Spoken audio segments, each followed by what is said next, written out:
Alright, back working on my 1970 Camaro, making some progress. I dry fitted this fender in.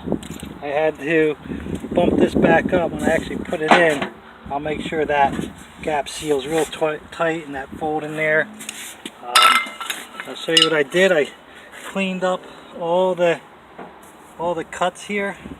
There's a lot of cuts. So I cleaned them up. I put some primer on there so it don't rust. I'll touch it up. But it fits in pretty good. My dry fit looks good. Again, that little gap I'm going to close up underneath. But I'm going to just screw it in for now and dry fit everything. So it's coming along. Not bad. Stay tuned.